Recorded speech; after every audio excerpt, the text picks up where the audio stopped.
Well, we do know that one most important factor with our sport is, of course, relying on the weather. Now, it looks as if we've made this journey back up here to Skegness, and for the second time this year, not only has Reg got a good entry together, but it also looks as if the weather is going to be favourable to us. Now, we know this particular track is one of an effort for the riders because it's a very hard track to ride. It's the particular surface that isn't as smooth as some of the tracks we get used to nowadays, but the riders know that they're in for a real fight. And one of the interesting things I've noticed in the last few meetings we've had here, in particular the British Masters that we ran here this year, is that there's always a few surprise packages come through. You know, Colin Blackbourn, we know, has gone really well in the sidecars, but when he's on home soil here, he seems to pull out that little bit extra. Rob Bradley, we know, had that tie with Gary Jackson in the British Masters last year. Well, we know he also seems to go well. And I knew that was going to happen, that the roller that's preparing the track for this afternoon's racing has just totally thrown me completely. But he's doing a fantastic job, and we know that with the entry they've got here for the Poacher this year, we're in for some spectacular racing. As I say, I will cast your mind back to perhaps the British Masters. If you haven't seen the video, if you weren't here at the British Masters, there was some fantastic racing. And we shouldn't forget that Paul Hurry is now crowned the British Masters champion for 2002. So will he make it 2 out of 2? Will he get the Poacher as well to add to his spoils? Will the European champion, Serge Schubach, have some influence here this afternoon? He's been here before, he rode last year, so we don't know what could happen. All in all, I think we're in for yet again another fantastic Poacher. Disappointing that with all the problems with the foot and mouth disease last year, we didn't see a lot of these tracks, but this year we're back, and I think that we're going to see today another fantastic Poacher. Coming down past us, leading about this afternoon, European champion, as indeed he should, Serge Schubach from Germany. Past me is Christian Holzhurst.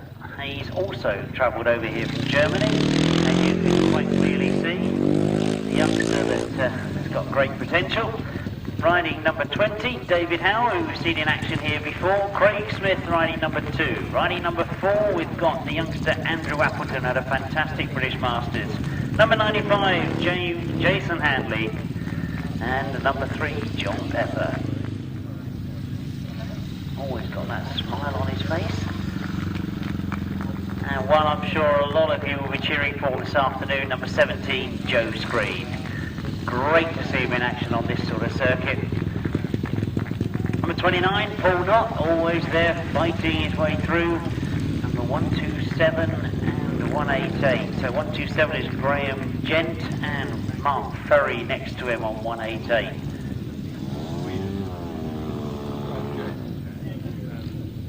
And a very distinguished number 50, that's Phil Ambrose. Number 11, another of the youngsters that's absolutely flying at the moment, that's Paul Cooper, of course.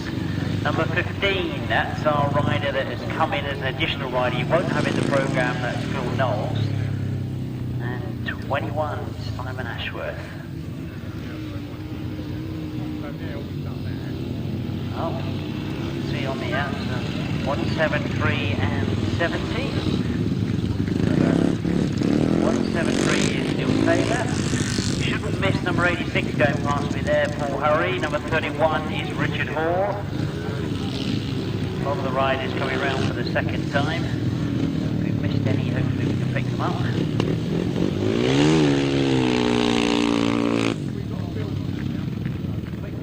Paul and Mark Whiteland leading them out. And here Macaulay and Mick Glenie. You've got number 148, Rob and Chris Winterburn. They'll remember the Masters well. They put up some real good fights. And pinched a few points off of some of the top runners. Number 183, Ian Lee Amos and Paul Phillips, with additional passenger. One or two mechanical gremlins kept him out.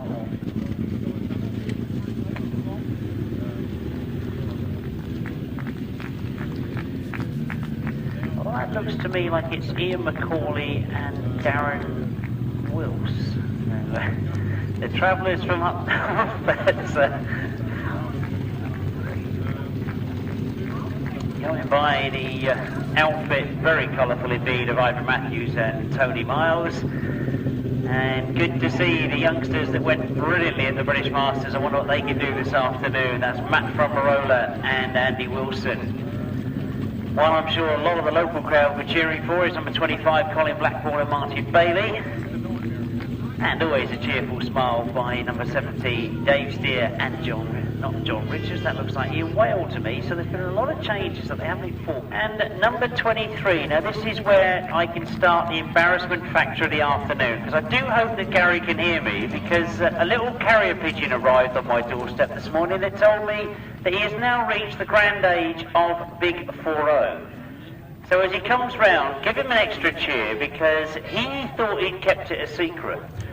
But he is actually celebrating his 40th birthday today, of all days. So we'll keep our fingers crossed for a good day and continue to embarrass him all afternoon, because he really did think that he would keep it from everybody. But fortunately the grapevine works superbly well, and people do keep me informed. Right, outfit number 13, hoping to make a winning return here to the Poacher circuit. Won the British Masters, of course, John Halsey and Jason Glenie. Outfit number 62 is Mick Turrell and Tony Baisby. And that looks as if... Do I see a birthday card arriving here? So the riders come out for the first race of the day for the Poacher 2002. And looking at that start line, we've got in the very first heat the reigning British Masters champion, Paul Hurry. What sort of mark will he be putting on the Poacher 2002? He knows he's got some strong competition. It's 4 qualifying heats through to a big final at the end of the day. And this is where all the work starts. As we get underway with the first race of the afternoon for Poacher 2002, and there's a scream down that back straight. That doesn't look to me like Paul Hurry has got the best of the start. So let's pick them up for you as they come round past me for the very first time. And with the lead is the rider. Lee Complin. Lee Complin with a good lead at the moment. Watch for Paul Hurry working his way through though. He's under the inside of Paul Knott, that was in second place. But Paul Hurry's now got himself up into second place, so he's chasing after Lee Complin. Great start to the afternoon for the youngster Lee Complin. And terrific that he knows he's Paul Knott at the moment in fourth. Good ride from Thomas Cooper back there in 5th place at the moment. He's having a good little scrap. But all eyes, I'm sure, are on those front two, because Paul Hurry is closing down on Lee Complin as we come to the completion of this first heat. We've got just one more lap to go, and it's right on the back wheel. Into that mid turn they go for the last time, and Paul Hurry on the outside. Will he switch? Will he try and get underneath? Yes, he has. He's looking for that line on the inside. He's got up inside of Lee Complin, and now he just powers away. Now Lee could have an opportunity to come back underneath him, because he's gone in very quickly into that bend, but no such chance. As the first checker flag of the afternoon goes to Paul Hurry. Lee Complin in second, Jason Handley in third, and Paul Knott in fourth place.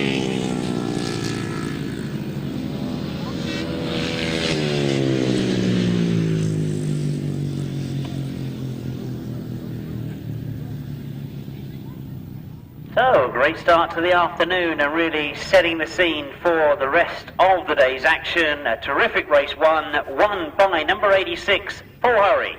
In second place, number 13, a terrific start for Lee Complin. In third place, number 95, that's Jason Handley. Fourth place, number 29, Paul Knott. Fifth place, number 153, Thomas Cooper. Sixth place, number 173, Neil Taylor. At seventh place, number 3, John Pepper. Fifth place goes to rider number 15, and the winning time was 121.70. 121.70, that winning time for Heat 1, Race 1, won by number 86, Paul Hurry.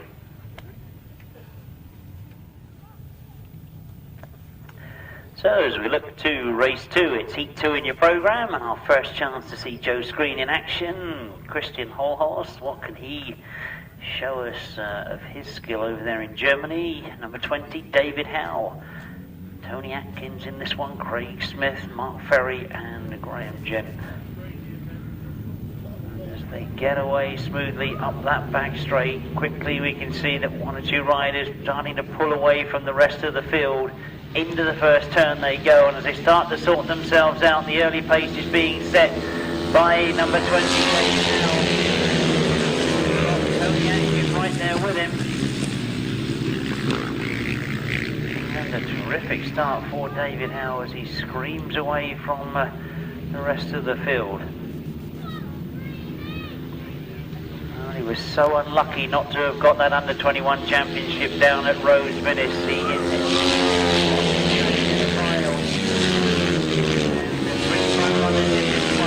very quickly indeed. David Howe, Tony Atkin, and in third place Joe Screen. Now, were a lot of you expecting Joe Screen to be right at the front of this first heat? It doesn't look like being the case, does it? Because David Howe is setting an absolutely cracking pace as he goes into the last lap. Tony Atkin anxiously looking over his shoulder, must be thinking to himself, well, I've got David in front of me. Where is Joe Screen going to come from? But at the moment, there's a big gap between second and third place. Tony's got no worries at all at the moment as he sits there in that second spot. And it will be a checkered flag this time as they come to the line, and it's going to be a fantastic win to start the day for David Howe. Tony Atkin in second, Joe Screen in third, Phil Ambrose fourth. And then we see coming in seventh the German Christian Holzhoff.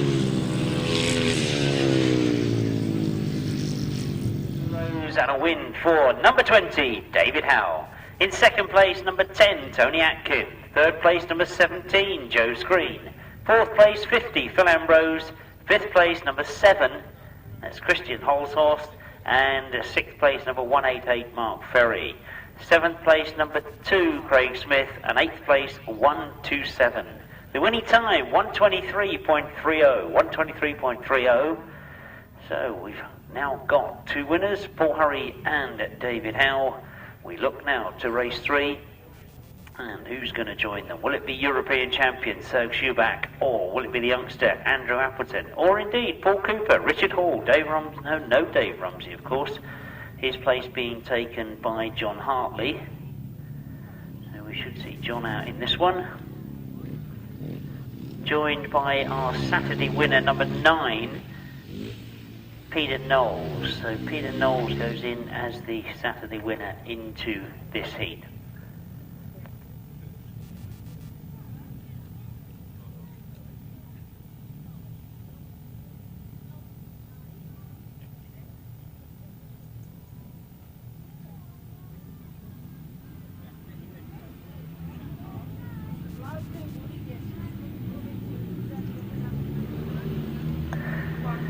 So as we look across that far side, I can see the very distinctive yellow figure of Serge Schuback coming through on the inside. He's got the early lead as he comes out of that first turn. Head down towards us. Scott Wilson up there in third place at the moment, but it is Serge Schuback that's got away. Round that pit turn, looking very comfortable indeed as he's got his head down almost on the handlebars into that top turn for the second time. Well, I don't think he was expecting on this sort of margin. I'm looking for Andi Wilson, who's back in third place at the moment. Scott Wilson, can he make up the ground? Because Paul Cooper's going quickly in second place. I think that's asking an awful lot for him to try and catch that flying German Serge Schuback. Into the top corner he goes, and around past us for the third time. One more lap to complete, and Serge Schuback looks to be in absolutely tremendous form. Still there in second, nothing about it. Andi Wilson in third. Scott Wilson's lost another place back there now in fifth place. We look to the checkered flag. Is this going to be the man to catch this afternoon? We'll watch to see how the time compares to Paul Hurry's and David Howe's. But that's a tremendous start to the afternoon for Serge Schuback.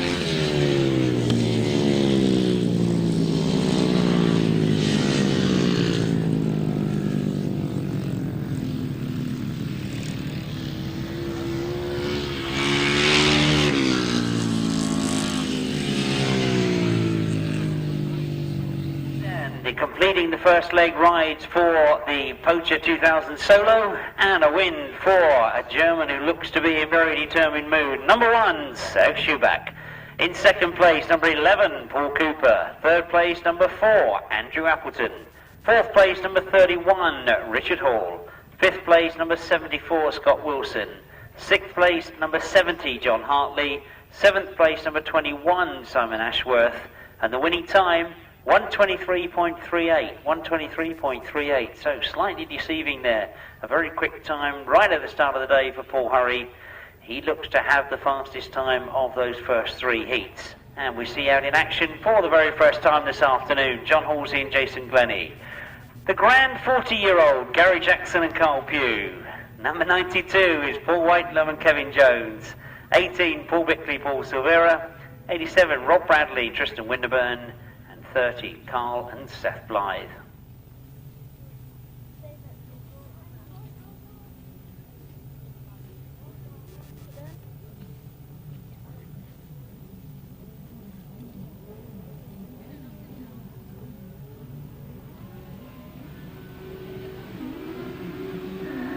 So what sort of form will Gary Jackson be in today? He of course has got the best record of this event.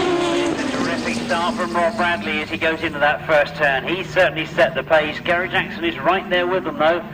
There's a bit of a gap actually between first and second. Paul Whitelum is the rider in third, and Gary's gone very, very wide, allowing Paul Whitelum to come through and up into second place. But while all that's going on, Rob Bradley and Tristan Winterburn have got away. They're the ones setting the pace as they come up past me for the second time.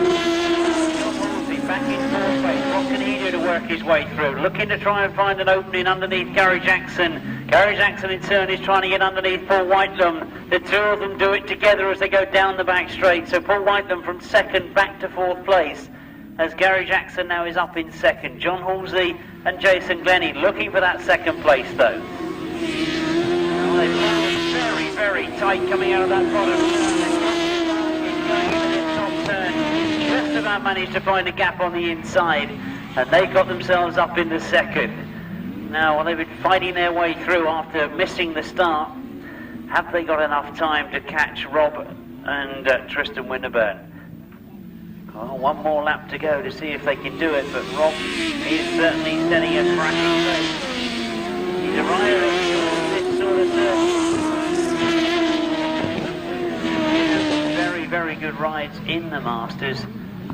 I've just now seen that Paul Bickley and Paul Silvera are starting to move their way through.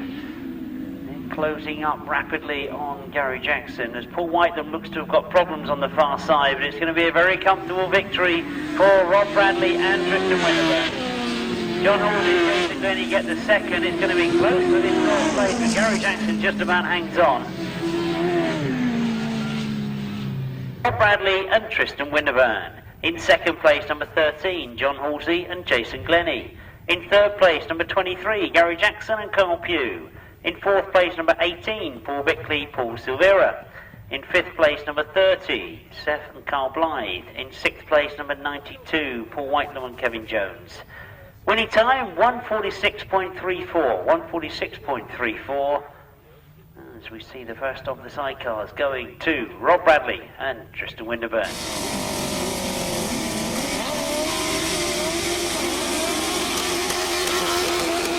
With race 5 in your programme, the second of the sidecars for this afternoon, and it looks to be on the inside of the Soros that made the best of the starts. Into the first turn they go. I can see that he's got Mick Turrell there with him. He's also got Rob and Chris Winterburn there with him in third place. Who that is going around the outside, I'm not sure at the moment, but I'm sure we'll pick that up for you as they come round past us for the second time. At the moment, though, it's Duncan Tolhurst and Nicky Owen that have got the lead as they come off that pit turn for the first time. Well, indeed, round the outside, has moved up into third place and is looking anxiously for that second as well. He's decided to stay wide, and that looks to have cost him on that top bend because Rob and Chris Winterburn have got back into third place. And it does look as if there's problems for Ian Lee Amos, and when he got absolutely filled in on that top bend, but he's lost another place as well as Ivor Matthews has moved through.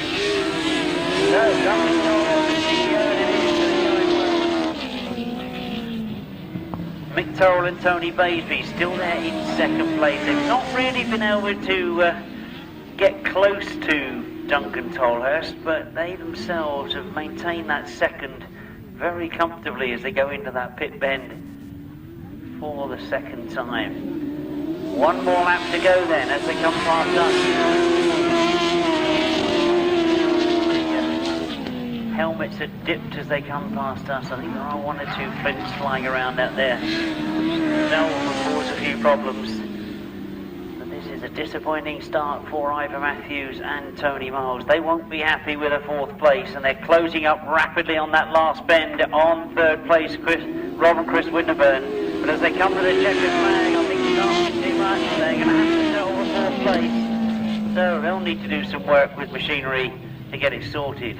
But of course it is 4 qualifying heats, so as we always say with these type of qualifications, you can afford to drop one result and still get yourself through to the latter stage. Sidecars for this afternoon, and a win for number 74, Duncan Tolhurst and Nicky Owen.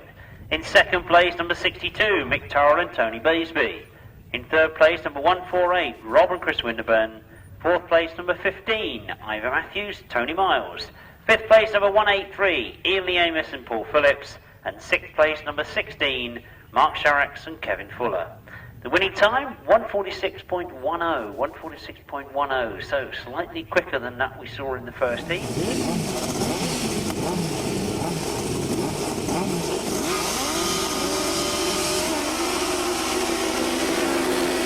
Somewhere. As we get underway with race 6. A terrific start for Ian McCauley as they go into that first turn. And it is Ian McCauley and Darren Wills that have got themselves to the front and look to be pulling away. In fact, they've gone wide coming out of that first turn. It looks to me to be Dave Steer that's in second place at the moment. Matt Fumarola in third. Now, Matt Fumarola had some terrific rides at the latter end of the British Masters this year. He had a very poor start, but he had some fantastic rides in the later heats, indeed in the semi-finals. Afternoon. At the moment he's battling to hang on to that third place, and in fact has just lost it as Dave Steer looks to be closing up on Ian McCauley. So changes going on perhaps for first and second and for third and fourth, but at the moment Ian McCauley,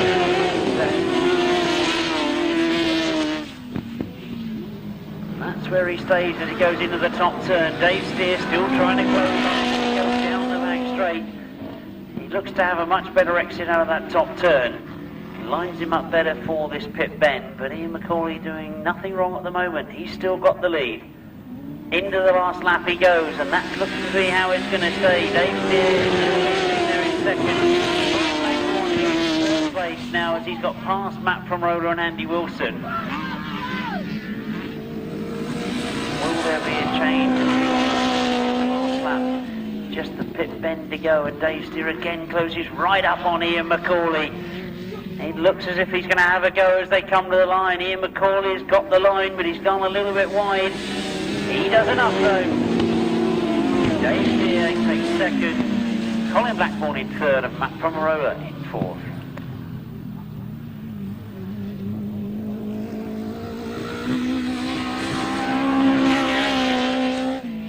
And Darren Wills.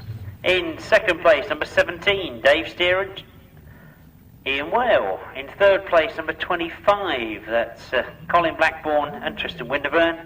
In fourth place, number 5, Matt Fumarola and Andi Wilson. In fifth place, number 9, Lee Ray and Dave Williams. Sixth place goes to 362, John Thorpe and Ian Hale. And the winning time, 147.46, 147.46. So over the page we go, and we're back with the Poacher Solo.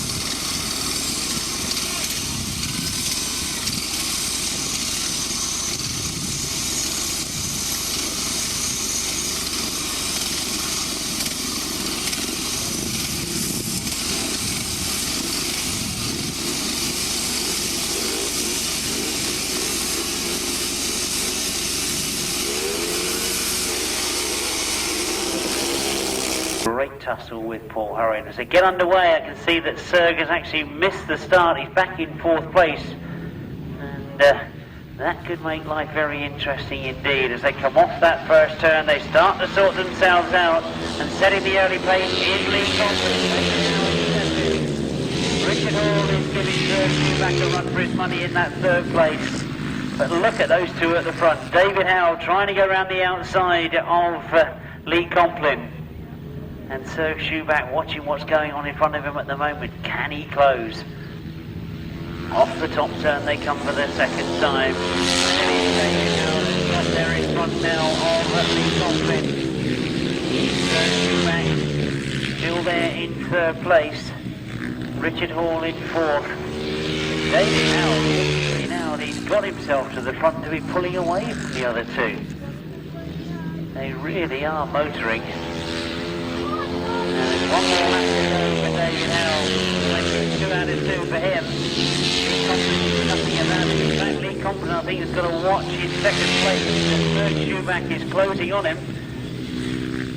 He's certainly a very, very quick rider. We know that from his championships. But as the checker flag comes out for the first of the second leg right, it's David Howe that makes it 2 out of 2. Lee Complin in second, Serg Schuback in third, Richard Hall in fourth.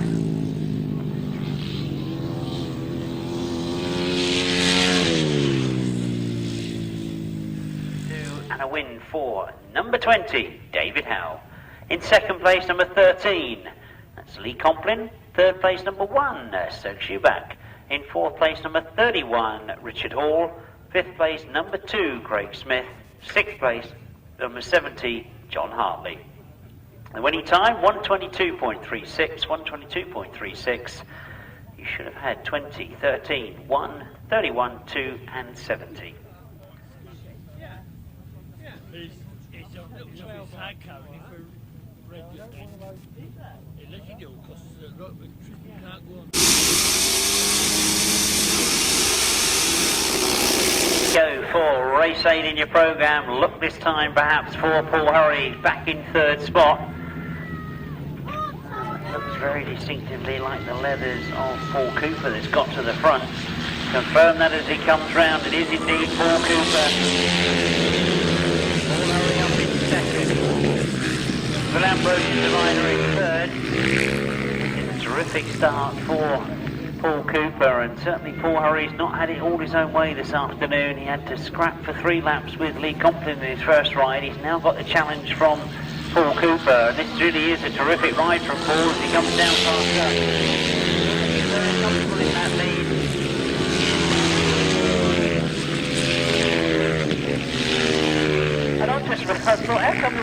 Cooper's out there because he's back in 4th place.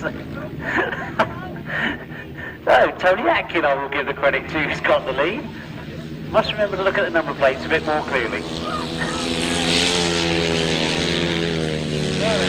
Right from Tony, nevertheless, and Paul Harry now starting to have to close him down. He's getting smaller and smaller, but it's almost that Paul Harry looks comfortable with that 2nd place. Now, I wonder if they've calculated that with a it will be enough as the Tony Atkin takes the win.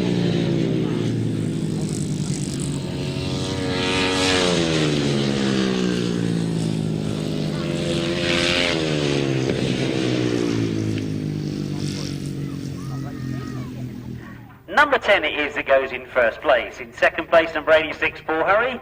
3rd place, number 50, Phil Ambrose. 4th place, number 11, Paul Cooper. 5th place, number 188, that's Mark Ferry. And 6th place, number 74, Scott Wilson. 7th place goes to number 3, John Pepper. And 8th place, number 127. Winning time, 123.17. 123.17. So that's race 8 in your programme. First win of the afternoon for Tony Atkin.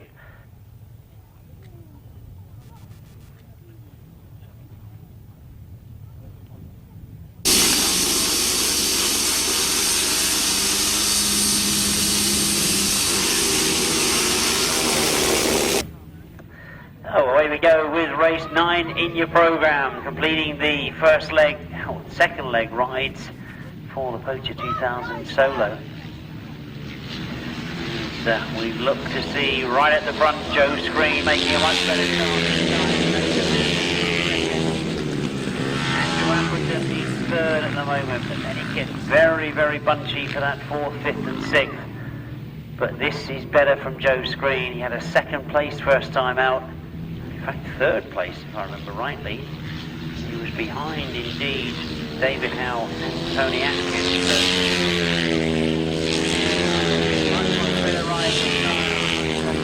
Joe Screen as he goes round that 5th bend, pulling a good margin now between 1st and 2nd place. Jason Handley trying to stay with him, but equally having to do just enough to keep that 2nd place. One more lap to go for Joe Screen as he comes round past the side. Jason Handley still there in 2nd, Andrew Appleton still there in 3rd. 4th place is now Neil Taylor. Battles with Paul Knott, but as we see the checkered flag being made ready, the first win of the afternoon for number 17, Joe Screen.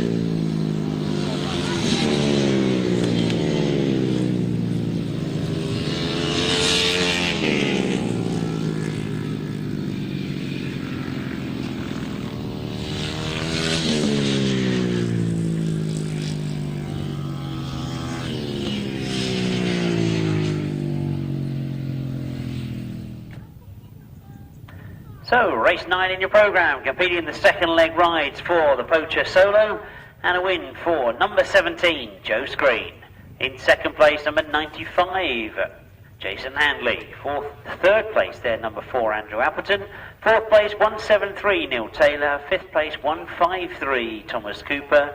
And 6th place, number 15, who is an addition to your programme, that's Philip Knowles. And in 7th place, number 21, that's Simon Ashworth. The winning time, 123.34. 123.34.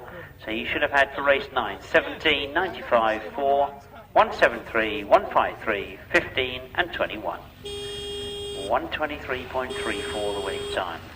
So if you're wondering when there was a good time to nip off and grab that burger or drink or whatever it was you wanted, I think now is probably that time as the tractors come out on the circuit. The pumps get started. Hopefully it's got water in it.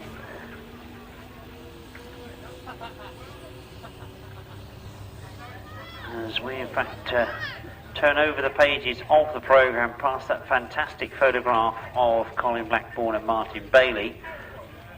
And not forgetting to read all the adverts as you go through, because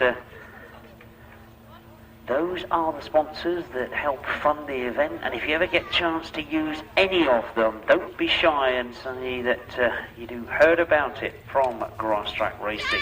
It makes it so much easier when they're asked in future. Was the advert a benefit? Yes, it was. We had people coming in here saying that they'd heard about us from this Grasstrack meeting. Coming out of the pit box, understand that there's a problem for Paul and Mark Whitelam mechanically, so they won't be going for the rest of the afternoon. So Paul Whitelam, who in fact used to passenger Reg Blackbourn, has stepped into the breach for Colin Blackbourn. So those of you that keep your programs 100%, no ride for Paul and Mark Whitelam in this Heat 1, race 10 in your program, but Paul in fact will be passengering Colin Blackbourn.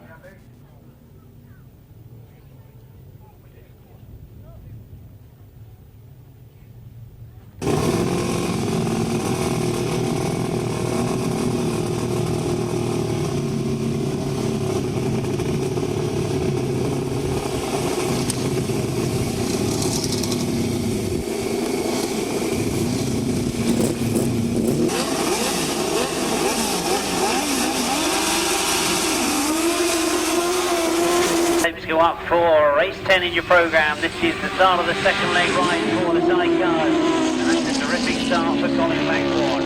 Gary Jackson right there with him though as they go into that first turn. And look at Ivor Matthews going around the outside. So Ivor Matthews trying to make up for his fourth place first time out. Wants to get the win this time. Goes down the back straight, just nudging in front of Colin Blackbourn. So what can Colin do about it? He stays close to Ivor Matthews, but they look to be much better geared this time as they come round off that bottom turn. Gary Jackson has got his own problems now with the elimination closing in on him. Those three almost together for that second, third and fourth place, but Ivor Matthews and Tony Miles now very much getting away from the rest of the field.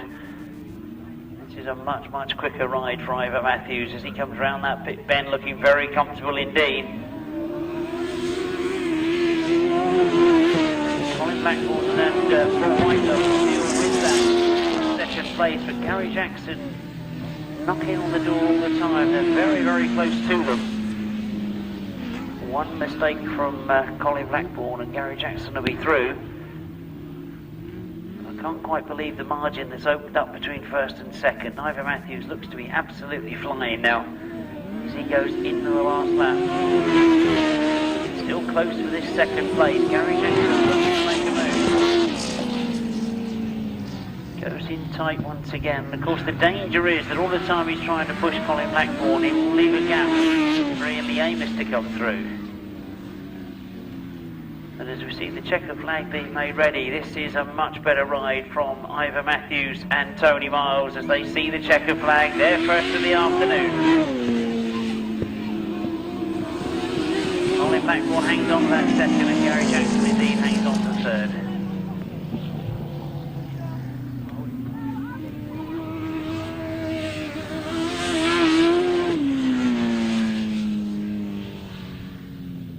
In your program, the first heat of the second legs for the Sidecars, and a win for number 15, Ivor Matthews and Tony Miles. In second place, number 25, Colin Blackbourn and Paul Whitelam.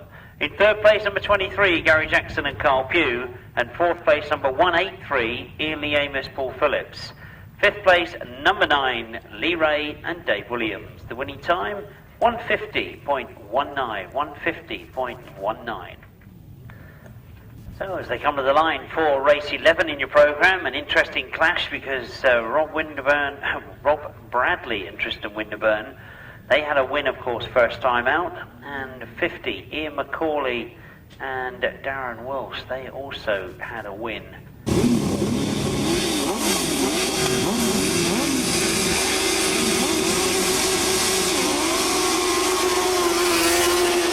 Toll had a good second to Duncan Toller, so brought themselves out this time and Fumarola gets in on the action. That was a very, very wide entry into that first bend. I don't know whether he's managed to keep the lead. He has indeed as he comes round that first turn. The rest all bunch up in second, third and fourth. You can see Dave Steer battling with Rob and Chris Winterburn. But at the moment, it is all about Matt Fumarola and Andi Wilson. They really have got away from the rest of the field. That was a terrific start, and they maintained it all round that first turn. They've got quite an advantage now. There's a real battle going on in second place. Rob Bradley is back there in fourth place as Rob and Chris Winterburn go into that top turn into second place. They found a gap on the inside. I thought that Rob Bradley was following them through, and indeed as they go down the back straight, it is Rob Bradley that moves through, but Dave Steer responds. He's got to go the long way around that pit bend. It'll be interesting to see what position they're in as they come through the start. Rob Bradley is but this is a great ride from Matt Fumarola and Andi Wilson. They really look to have got it sorted. I'm sure a lot of changes went on between the first and second heats. There was a lot of gear changing or tyre changing, whatever's gone on, but whatever it is, it looks to have worked. One more round to go. Rob Winterburn still there in second. Rob Bradley in third. Very disappointingly, having that win first time out, Ian McCauley is at the moment right at the back of the field. But as we see the checkered flag being made ready, it is Matt Fumarola and Andi Wilson. They're going to take the win. They take the checkered flag, followed over in second by 148 Rob and Chris Winterburn. In third place, number 87, that's Rob Bradley and Tristan Winterburn. And 62, Mick Turrell and Tony Baisby. Followed home by 50, Ian McCauley and Darren Wilson. So, race 11 in your programme, heat 2 of the second leg for the 1000cc sidecar Poacher, and a win, their first of the afternoon. Really starting to put the cat amongst the pigeons. Number 5, that is, of course, Matt Fumarola and Andi Wilson. In second place, number 148, Rob and Chris Winterburn. In third place, number 87, Rob Bradley and Tristan Winterburn. In fourth place, number 17, Dave Steer and Ian Whale. In fifth place, number 62, Mick Turrell and Tony Baisby. Sixth place there, number 50, Ian McCauley and Darren Wilson. 150.23 was the winning time, 150.23, as we now look to see coming out of the pits, heat 3. Ian McCauley and Rob Bradley forced into lower places, so really starting to even things up.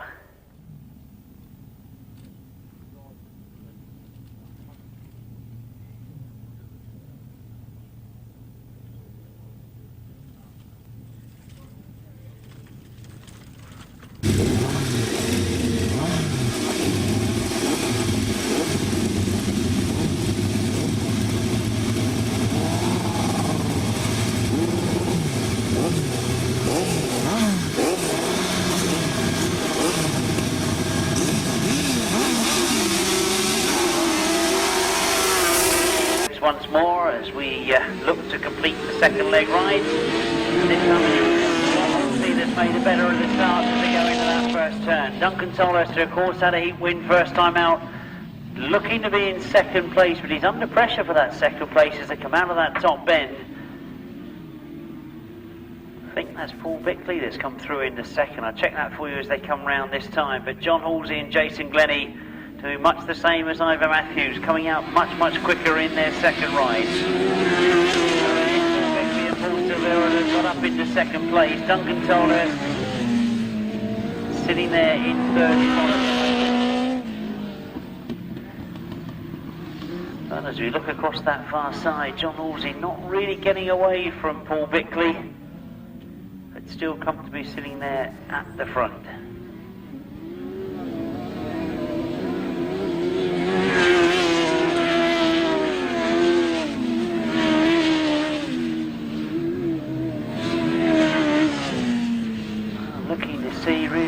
Gaps are closing up. Sitting in fourth place, trying to close on Duncan Tolhurst, but there really are some big gaps opening up now between first, second and third and fourth. As John Halsey will see the last lap flag this time as he comes on. Silvera, who had a very good ride at the Speedway on Thursday night. We had a little trip down to the Ipswich Stadium, a full-blown sidecar meeting there, And Paul Bickley managed to get himself up on the rostrum. So the checkered flag goes for John Halsey and Jason Glenie. They take their first win of the afternoon, followed on by Paul Bickley, Silvera, and Duncan Tolhurst and Nicky Owen in third.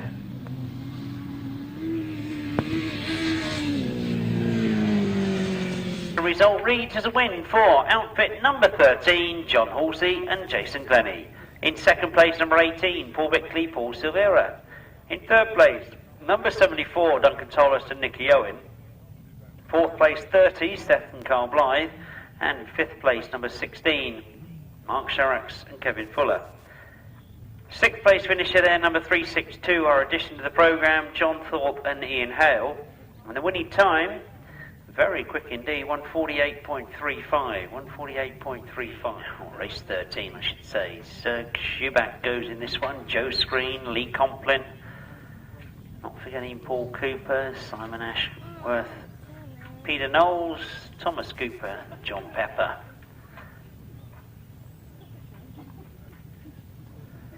Just waiting for one rider to join the complement of riders already on the line.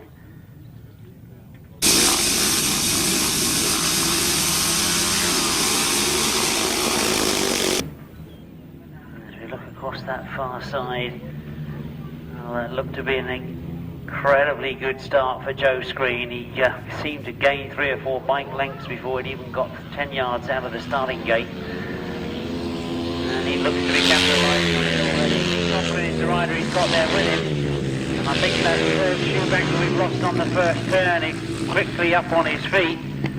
But that was indeed European champion Serge Schubach that we lost on that first turn. Obviously he's looking at getting the machinery going. He's on the outside of the track, so the race is allowed to continue. He begins to stamp his authority on it. He's not going to do nothing about it at the moment. Paul Cooper up in third place. John Pepper in fourth at the moment. But that really is disappointing to see Serge Schubach going out on that top bend. One more lap to go for Joe Screen to get his second win of the afternoon. He's confident he can do nothing about at the moment. They start to close down on some of the tail enders. Joe Screen is flying past and into this last turn. I'm sure he must have noticed now that Serge Schubach is just stood off the circuit on that top bend. He gets his second win of the afternoon. Lee Complin finishing in second to him. Paul Cooper in third place.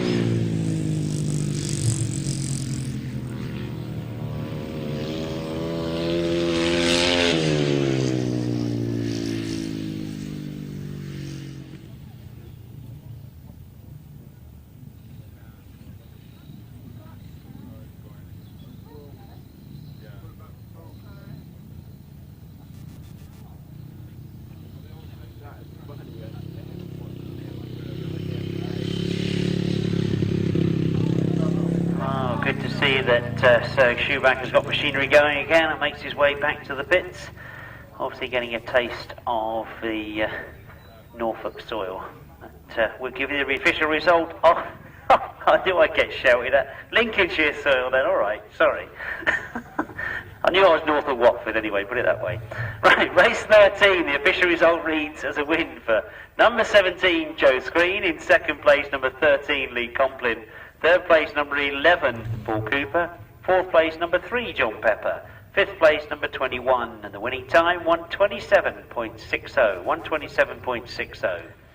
And Richard Hall's been going well. Craig Smith's in there. Mark Ferry, Scott Wilson, Christian Holhurst. And not forgetting the replacement for David Rumsey is 70, John Hartley.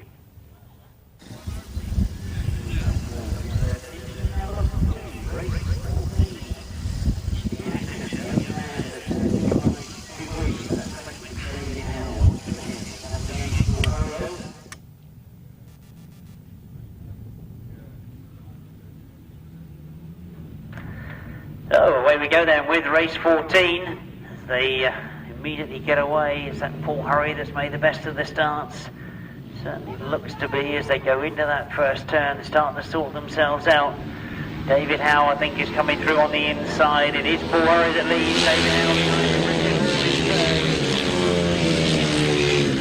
Howe. Much better ride from Christian Holsworth this time as he's in 4th place.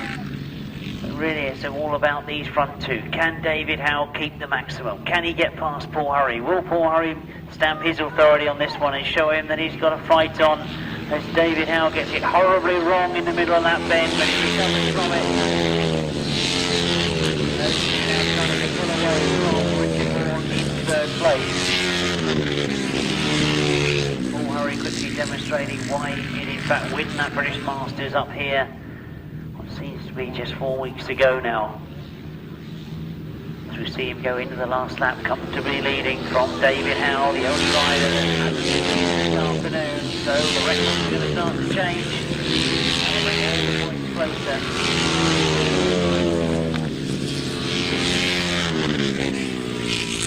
They got the back straight. I thought David Howe in the early stages of the race was closing on Paul Hurry, but Paul seems to have just stepped up another notch, and he wins quite comfortably indeed as he goes across the line. David Howe in 2nd though, Richard Hall in 3rd, and Christian Holsworth in 4th place.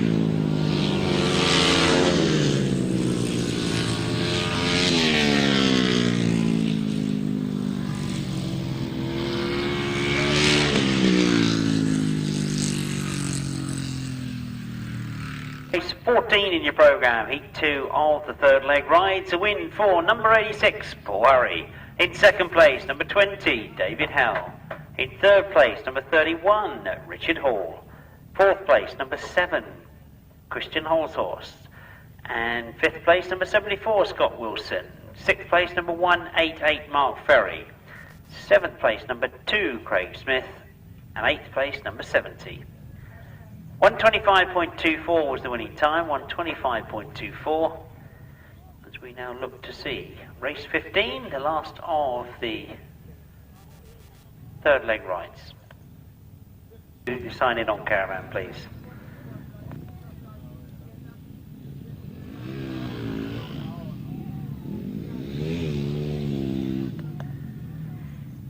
I'm sure a lot of you have had a look back at the history of this event. Started in 1992, won then by the very flamboyant Ken Lane and passenger Mark Edwards. Richard Musson, remember Richard Musson? He won a European Championships, I seem to remember.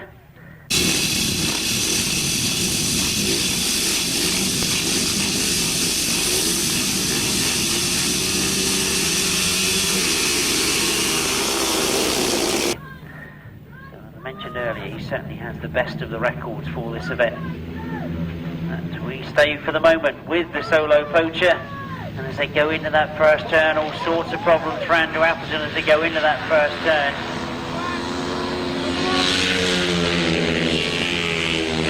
All the riders continuing to race, but red flags are now being shown. Obviously the bike has gone into the fence, so they'll need to repair that fence before they can get back to racing conditions.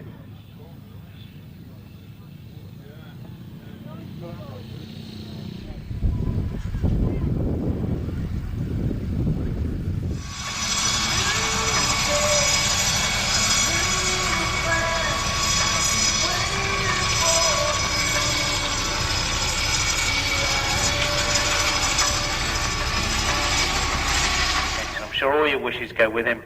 It's very disappointing to see that sort of situation, and we do hope that Phil makes a very quick recovery. So we're back now with the racing. As I say, it looks as if we've got race 16 on the racing circuit.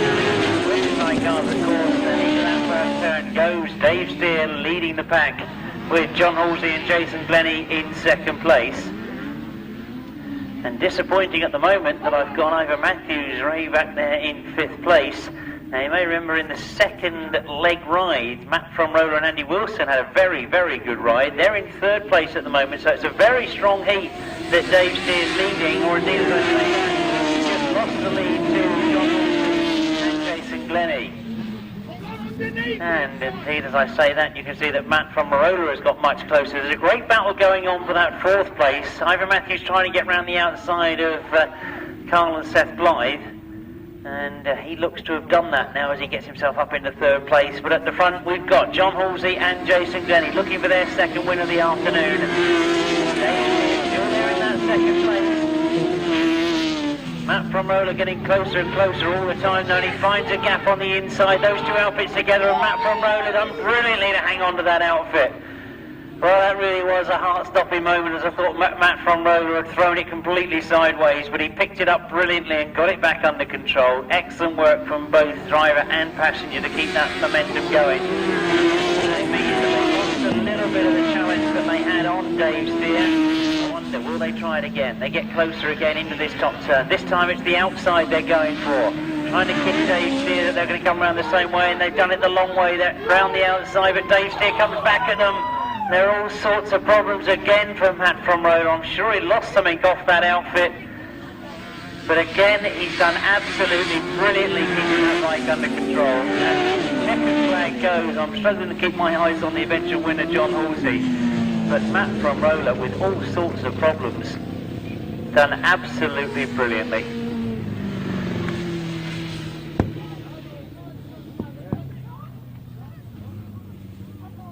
With all its heart-stopping moments, a win for number 13, John Halsey and Jason Glenie. In second place, number 17, Dave Steer and John Richard. No, it's not, it's Ian Whale.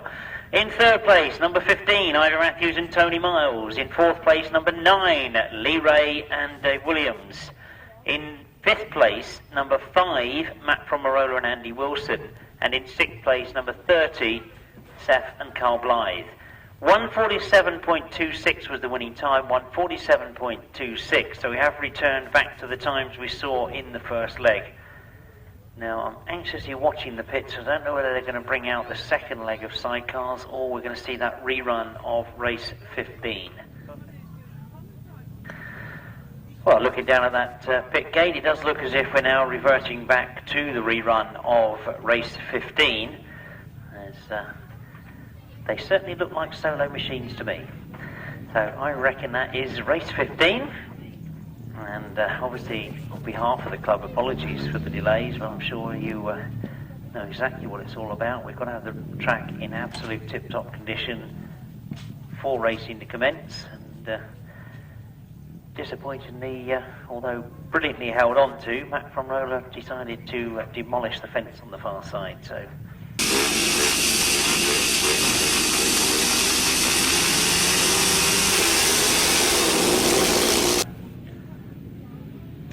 Already we're underway, looking perhaps for Jason Handley. He's in there, or is that Tony Atkin perhaps? Let's have a look as they come round, because they come past me, and it is indeed Jason Handley is second to him. That is Andrew Appleton in third place at the moment. But as somebody said to me during the interval, it's really a good day for Tony Atkin. He really is putting in some good performances, and it's great to see. Looks very, very quick indeed. Pushing him. Problems for Mark Taylor, well, Neil Taylor I should say. Neil Taylor pulling off number 173. He's hit mechanical problems. No such problems for Tony Atkin at the moment. He flies into that top bend. Fantastic leg trailing style as he comes off that top bend. Again looks over his shoulder. One more lap to go. Got the edge on Jason at the moment. Andrew Appleton watching what's going on in front of him. He's sitting there in third place. All not in fourth at the moment. You see the checkered flag being prepared. This will conclude the third leg rides. And as they come to the checkered flag, this is a win. It is second this afternoon. Jason Handley gets second to him, and Andrew Appleton finishing in third.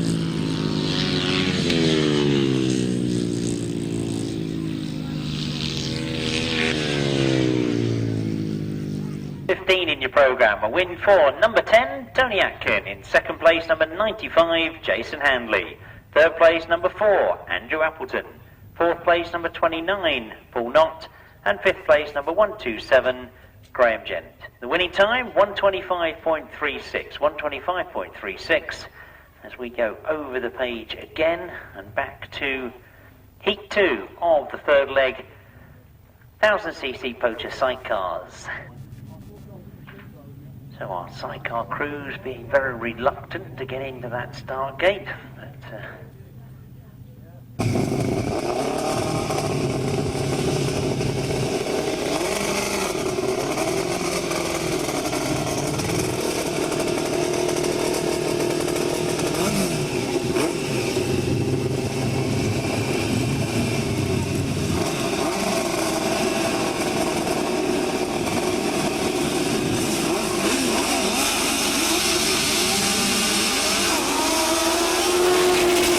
underway and up past me for the first time.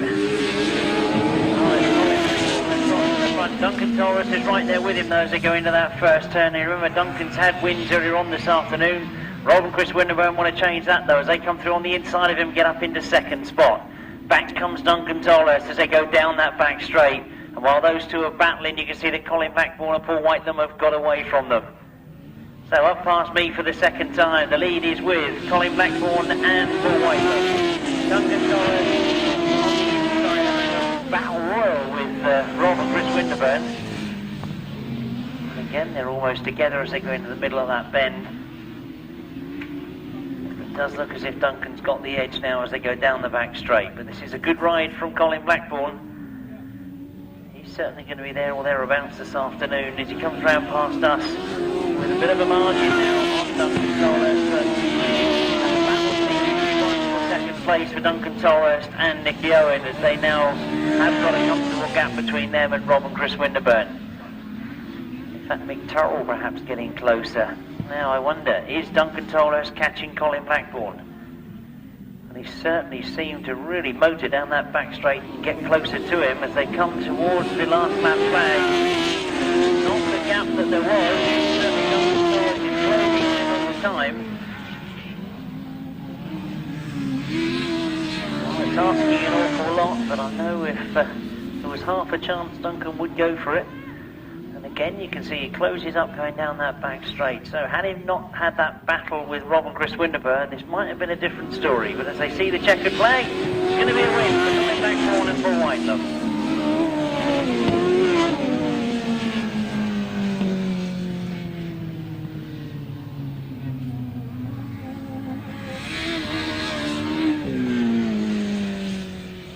The official result reads as a win for outfit number 25, Colin Blackbourn and Paul Whitelam. In second place, number 74, Duncan Torres and Nicky Owen. In third place, number 148, Rob Winterburn and Chris Winterburn. In fourth place, number 62, Mick Turrell and Tony Baisby. Fifth place goes to 18, Paul Bickley, Paul Silvera. And sixth place, number 16, Mark Sharrocks and Kevin Fuller. The winning time, 145.34. 145.34.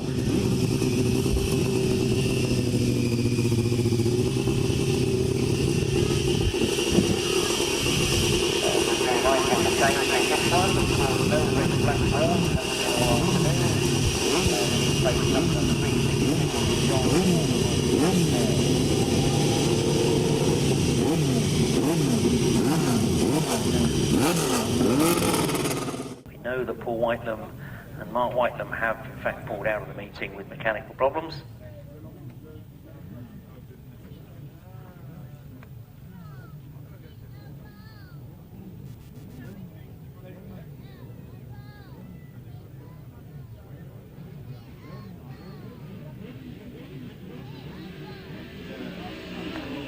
And away we go then with race 18 in your programme.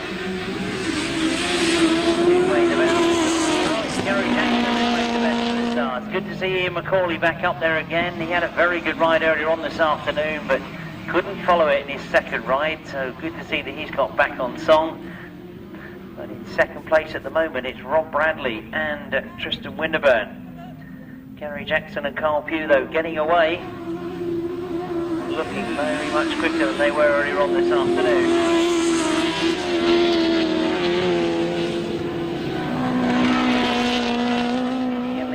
Has got through into that third place and looks to be closing on Rob Bradley.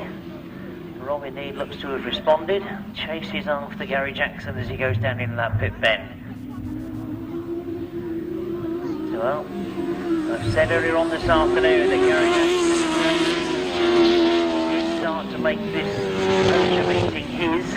won it the most times through history.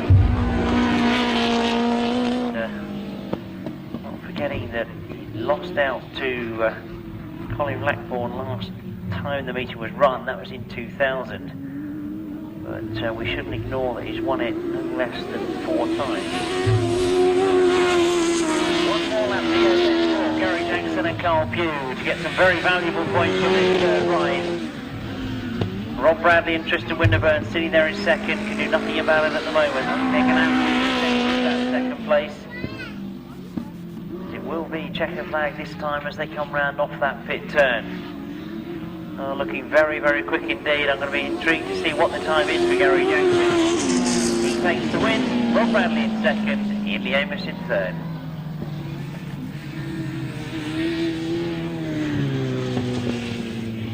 Three of the third leg for the Sidecars, and a win for number 23, Gary Jackson and Carl Pugh. In second place, number 87, Rob Bradley and Tristan Winterburn. In third place, number 183, Lee Amos and Paul Phillips. Fourth place, 50, Ian McCauley and Darren Wilkes. And in fifth place, number 362, John Thorpe and Ian Hale.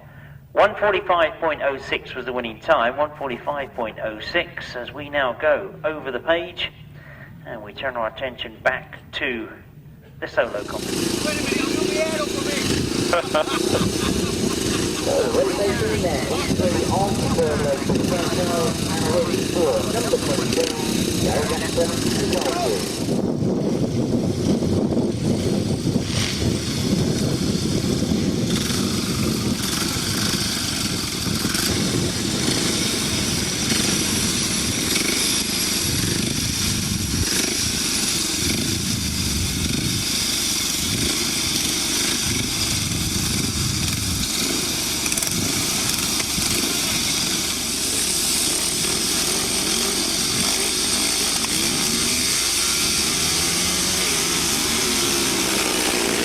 And try and get a last-ditch approach on the qualification for the finals. And right at the top of the points at the moment, we've got Paul Hurry, David Howe and Tony Atkin all on 28 points from the 3 rides. So, Atkin get another win here as he goes down past the leading from in second place, Richard Hall.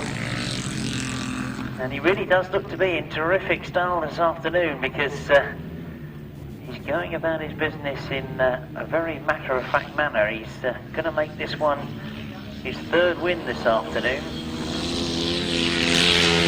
Down, Richard Hall trying to stay with him, but not able to at the moment. Number 74, Scott Wilson is the rider in third, and they really have got spread out in this one. As Tony Atkin really has been stamping his authority on it. And he's just got one more lap to go as he comes off that top bend. Looks over his shoulder. He has a habit of doing that as he comes down with that top bend.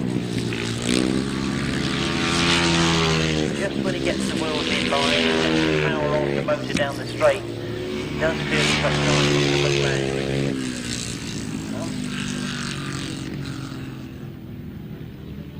Will be the checker flag this time. So the first of the fourth leg rides for the solo poacher, won by Tony Atkin. He's put the pressure on the others now. Richard Hall finishing in second.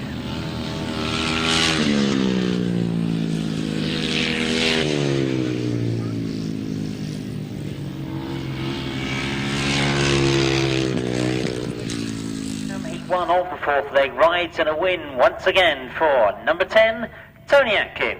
In second place, number 31, Richard Hall. Third place, number 74, Scott Wilson. Fourth place, number 127, Graham Gent. And fifth place, number 70, that's John Hartley. The winning time, 1:26.17, 1:26.17. And I'm sure a lot of the eagle-eyed ones amongst you have noticed that we should have seen Joe Screen in that one. I can only assume that somebody told me earlier that he had his arm bandaged up because he's got ligament problems in his arm, so I can only assume that he has retired from the meeting due to that problem. But we don't know. It may be that he's got enough points to get through already, but we'll wait and see.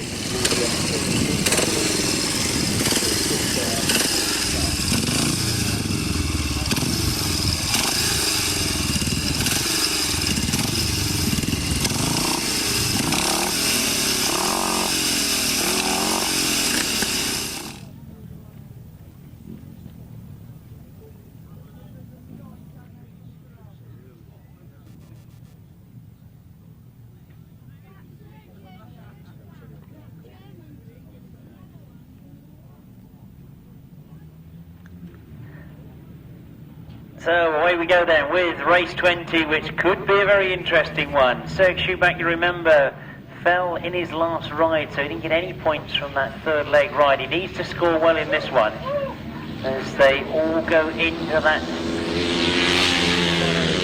Make their way down to the straight in front of me. Paul Hurry that's got the lead. As they watch him go up the back straight, Paul Hurry quickly trying to command the situation, but my eyes are drawn back to European champion Serge Schuback because he's got a lot of work to do if he's going to get good points out of this one. Paul Hurry in second place, Phil Cooper in third, and Andrew Appleton in fourth.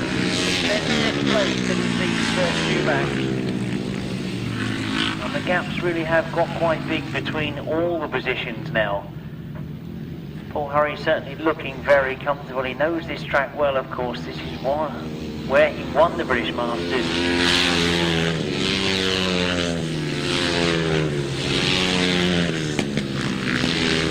Really doesn't look like being caught at the moment as he goes round that pit fence for the last time in this heat. So he will be sure of a place in the big final. He knows already that he's got Tony Atkin to contend with.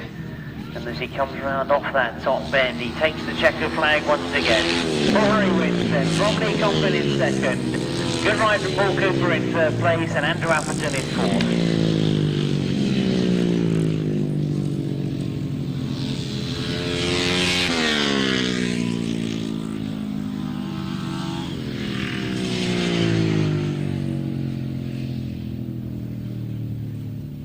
2 of the fourth leg rides, and a win for number 86, that's Paul Hurry.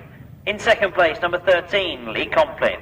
Third place, number 11, Paul Cooper. Fourth place, number 4, Andrew Appleton. Fifth place, number 1, Serge Schuback. And sixth place, number 2, Craig Smith. Seventh place, number 21, and the winning time, 125.11. So 125.11.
And away go the tapes, and we get underway with race 21. It's heat 3 of the fourth leg.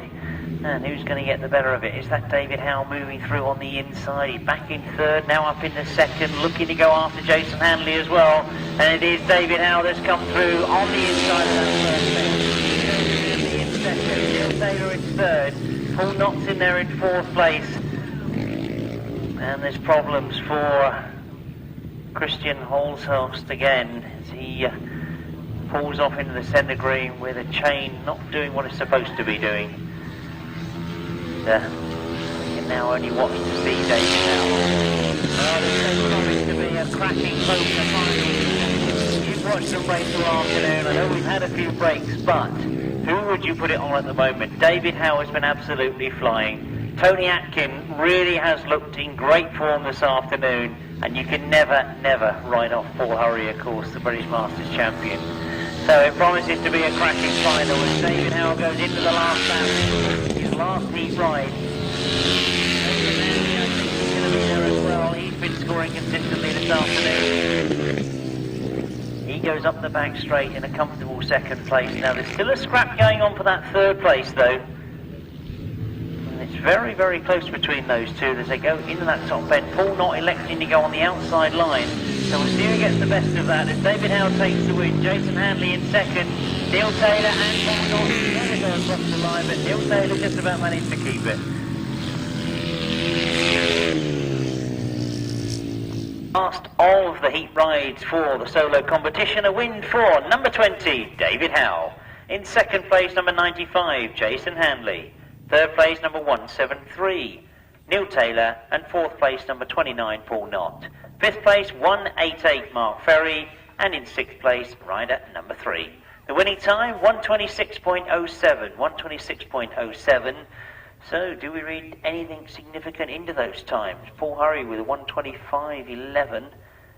Then we had Tony Atkin with a 126.17 and David Howe with a 126.07. Well, we all know that it could be so different under race conditions. Gary Jackson, who just had a win in his last ride, had coupled that with 2 third places. Colin Blackbourn with a third, a second and a win. So he's looking to qualify, I would assume. John Halsey with 2 wins and a second.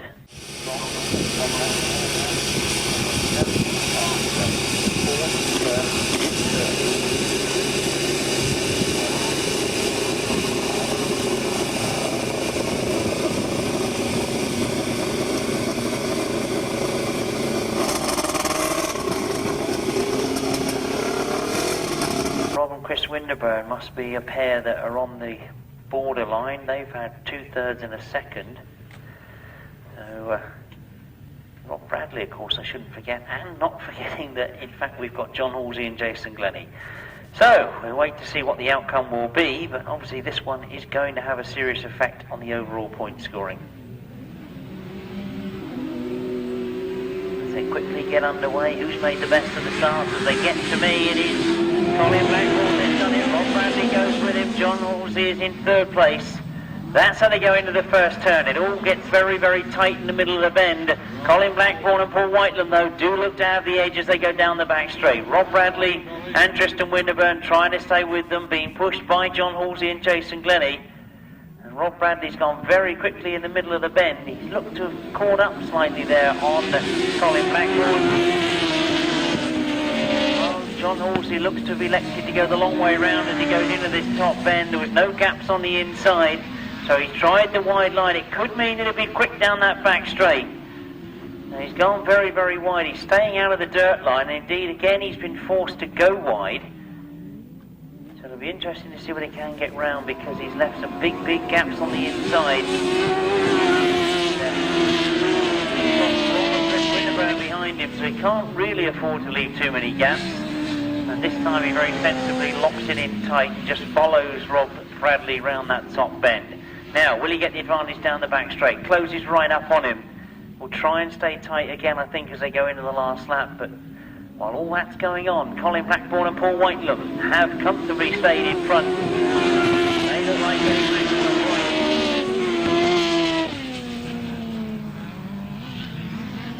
It doesn't look as if the changes I was expecting to see happen will happen. Rob Bradley losing drive there as he came out of that top bend. That would have lost him speed. But John Halsey wasn't close enough to have taken any advantage. So as they come off that bottom bend for the last time, it's going to be a win for Colin Blackbourn and Paul Whiteland. Second to Rob Bradley and Tristan Winterburn, and John Halsey, Jason Glenie in third.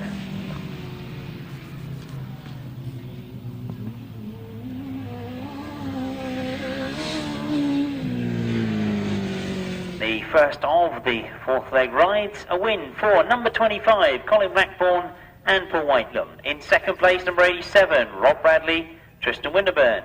In third place, number 13, John Halsey, Jason Glenie. And fourth place, number 148, Rob Winterburn and Chris Winterburn. Fifth place goes to number 62, Mick Turrell and Tony Baisby. And sixth place, number 16, Mark Sharrocks and Kevin Fuller. 146.09 was the winning time, 146.09.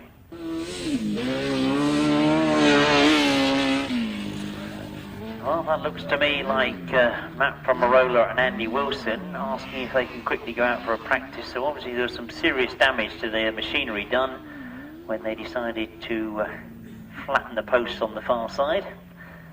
but everything looks to be okay. And in fact, he's not out until the next heat, so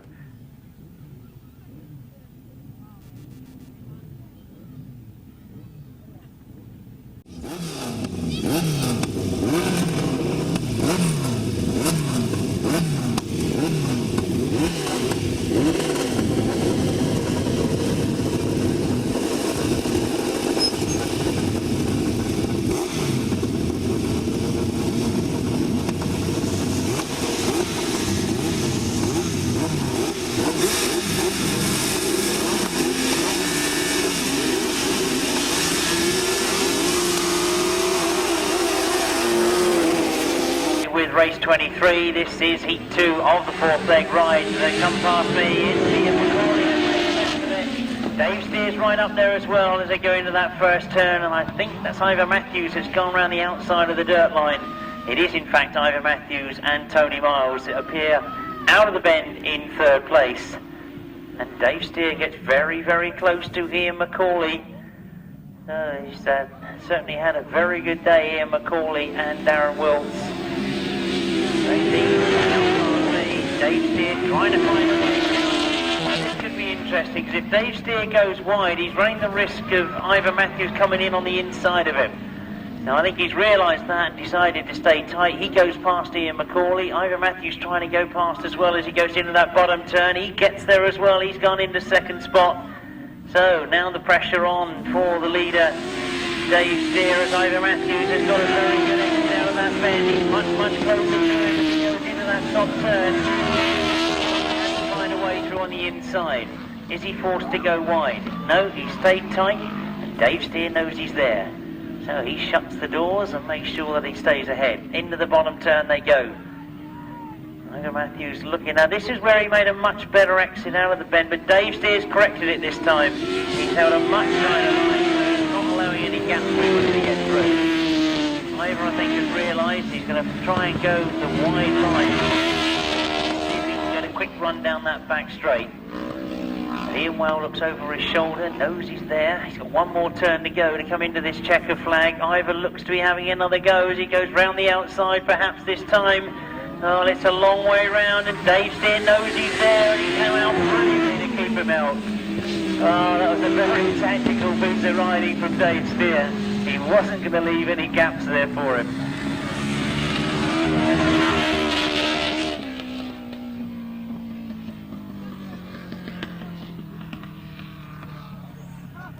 So, race 23 then, the official result is a win for number 17, Dave Steer and Ian Whale. In second place, number 15, Ivor Matthews and Tony Miles. Third place, number 50, Ian McCauley and Darren Wills. In fourth place, number 9, Lee Ray and Dave Williams. Fifth place, number 30, Seth Blythe and Carl Blythe. And in sixth place, number 362, John Thorpe and Ian Hale. The winning time, 147.65, 147.65. And I can now give you the qualifiers for the Solo B final. So if I give you the Solo B final, they are number 31, Richard Hall. Number 1, this is race 25 in your programme, the Solo B final. 31, Richard Hall. Number 1, Serge Schubach. Number 4, Andrew Appleton. 74, Scott Wilson. 29, Paul Knott. 3, John Pepper. And 70, John Hartley. Now the added bonus with the Poacher is that the winner of the B final does get a place and another go in the A final. So the winner of the B final, which is an interesting one because I see that Serge Schubach is in that B final, so is Richard Hall, so is Andrew Appleton. Any one of those could win it and then come out again in the A final. Qualifiers automatically for the A final are number 86, Paul Hurry, 20, David Howe, 10, Tony Atkin, 95, Jason Handley, 13, Lee Complin, 17, Joe Screen, now that's an interesting one, and 11, Paul Cooper. Now, had Joe Screen worked it out and knew that he'd already got a place in the A final, therefore didn't need to ride and save that ligament injury that he's got, or are we going to hear from the pits that he won't be going, therefore somebody else will be elevated up? Well, I don't think I'll get involved in that for the moment, because we've got the last racing out on the circuit, and Paul Bickley has made a brilliant start as he goes into that first turn. He leads. So are we going to see a late surge from Paul Bickley? He's got 3 outfits closing down on those. He goes down the back straight, and Duncan Tolhurst has taken the bit by the horn as he goes into that bottom turn straight in front of Paul Bickley.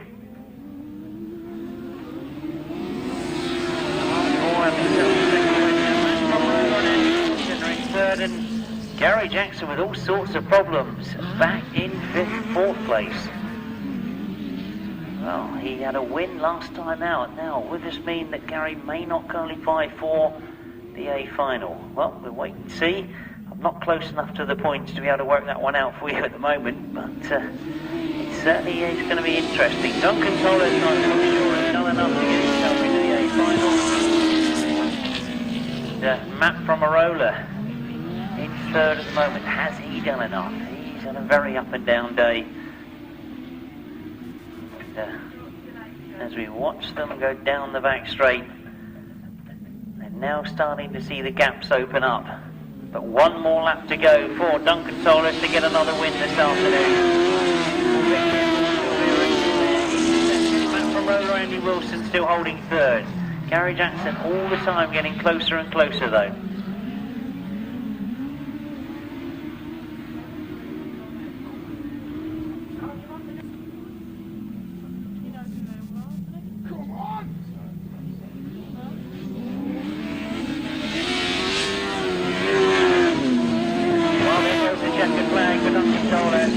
Exactly what he needed to do in his last ride.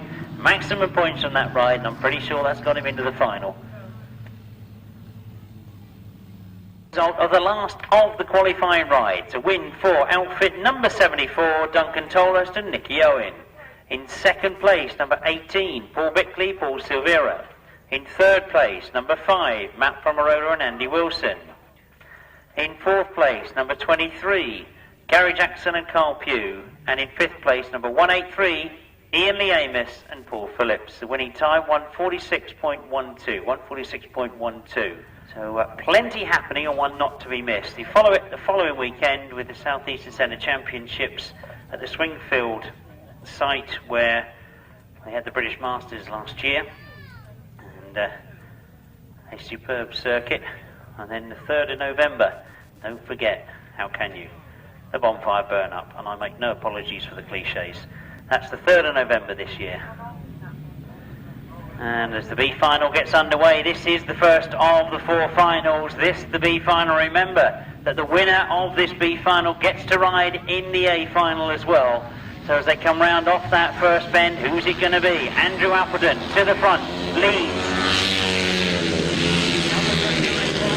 Problems for Serge Schuback. Serge Schuback pulls out. Mechanical problems by the look of it. So he goes off into the centre, so in fact both the Germans who've turned up here today have suffered dreadfully with mechanical problems.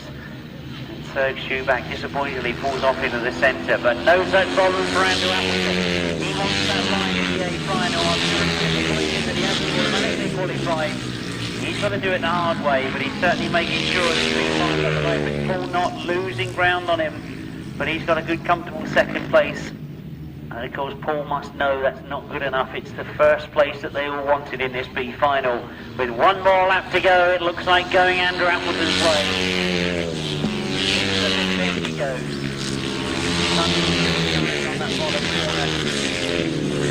Andrew Appleton makes light work of it and goes up the back straight. He's going to get that all-important place in the A final. There goes the checkered flag. That's how it's going to be. Paul Knott's had a good ride in 2nd. So that finishes his day's racing. Scott Wilson in 3rd.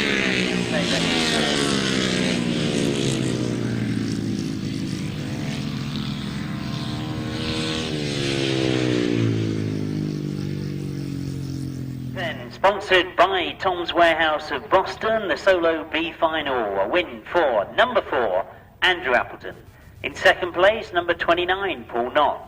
In third place, number 74, Scott Wilson. In fourth place, number 173, Neil Taylor. Fifth place, number 2, Craig Smith. Sixth place, number 3, John Pepper. And seventh place, number 127, Graham Gent. The winning time, 126.75, 126.75. It was 4:29.74, 173, 2, 3 and 127. We move then to the Sidecar B final, sponsored also by Tom's Warehouse of Boston. Mick Turrell does get a place in this B final if he wants to go. So I'm sure your programmes look as much a mess as mine, but... oh dear. So number 62 comes in as an additional. I had him in there in the first place actually, but there we go.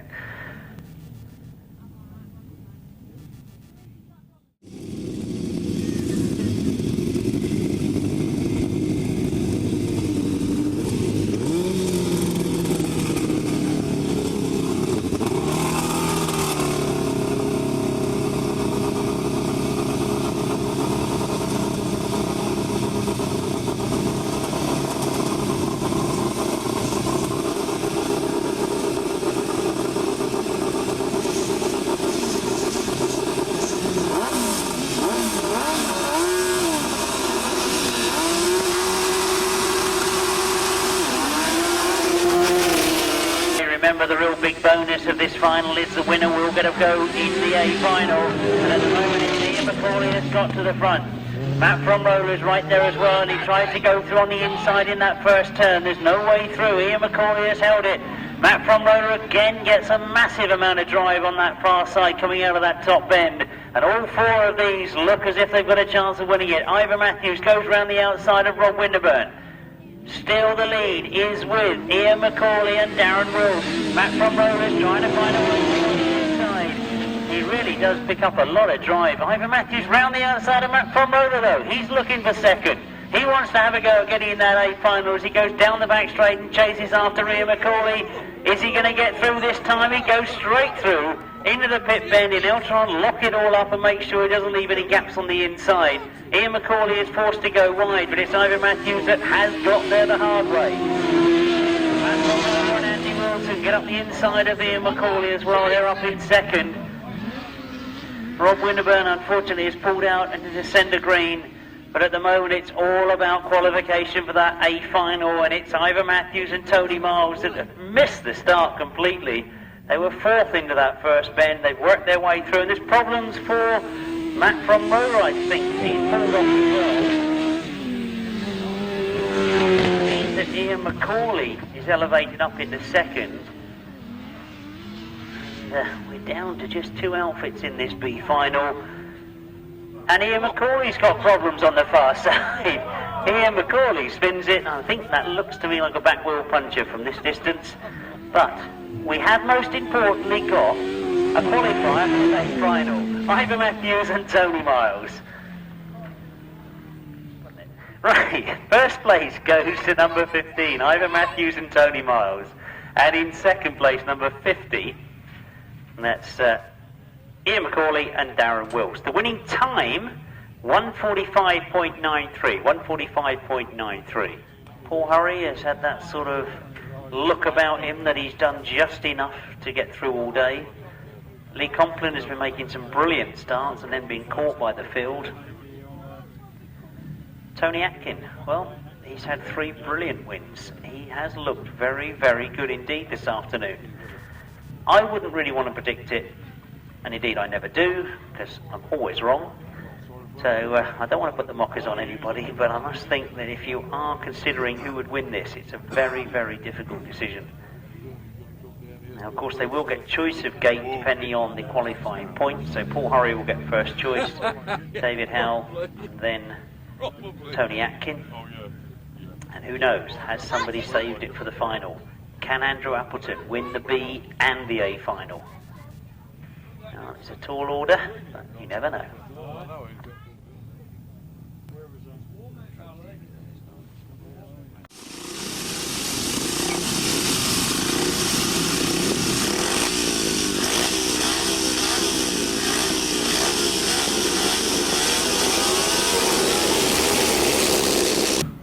get underway. This is the big final for the solo competition.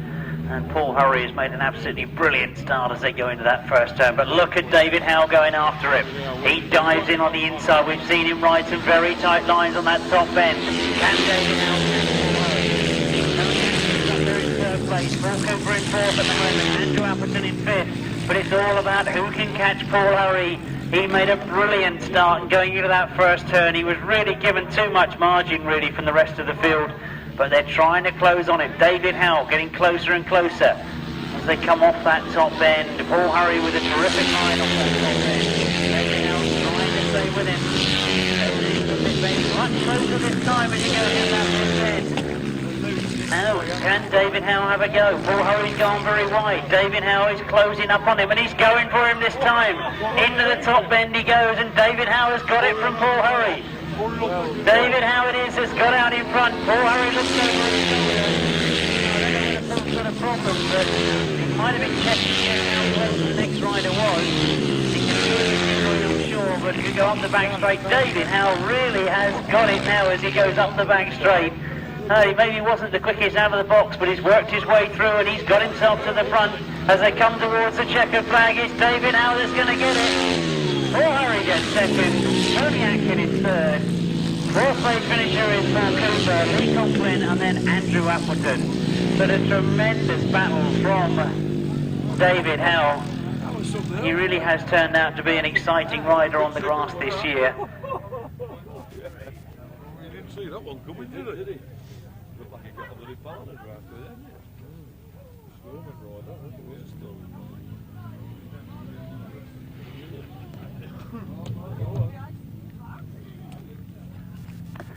So as the riders come round, please show them your appreciation, because that was a brilliant ride from the young David Howe. Paul Hurry must at one time thought, I've done enough. That was a superb start that Paul Hurry made. But a tremendous ride from a rider that I'm sure we could see a lot more of. Brilliant wheelie from Tony Atkin there, he disappears off into the pits. Excellent for you showing your appreciation. The youngster Paul Cooper there, a good ride in the final. And David Howe, tremendous ride. He looks pleased. He goes down in the record books. He is the Poacher champion for 2002. So, we will see those three again. The first three, let's give you the official result. It was a win for rider number 20, David Howe. In second place, number 86, Paul Hurry. In third place, number 10, Tony Atkin. Fourth place, number 11, Paul Cooper.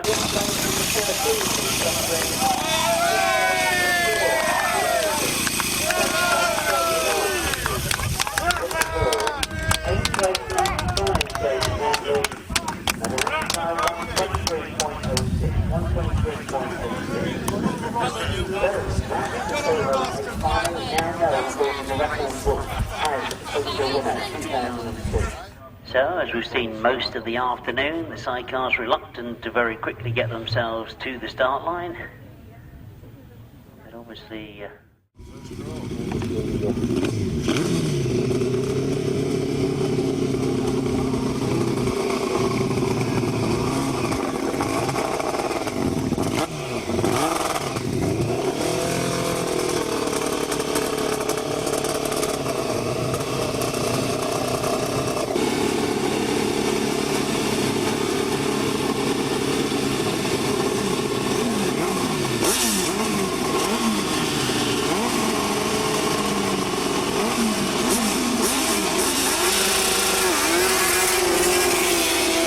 get underway, see who's made the best of the breaks. They start to sort themselves out from the outside. John Halsey that gets there.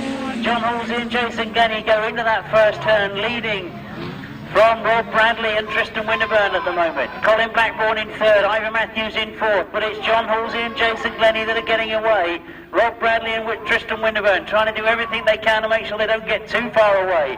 Ivor Matthews attacking that third spot by coming around the outside of Colin Blackbourn. He's got on the outside of the third line as well. Very, very quick on that outside line. Now we've seen Ivor work his way through this afternoon. He's up in third place now as they come off that top bend. Still the lead is with John Halsey and Jason Glenie. Rob Bradley and Tristan Winterburn in second. Ivor Matthews has got up into third place as they go into that pit bend, and he's getting very close to second as well. He's pushing and pushing, you can see. Bradley knows that somebody's there as well now, and this is where it gets a bit awkward. Does Rob Bradley attack John Halsey and leave gaps for Ivor Matthews? You know the theory. John Halsey goes a little bit wide on that far side. Ivor Matthews looked to have lost out then going down that back straight. And indeed Rob Bradley has got closer to John Halsey now as they come round the pit bend.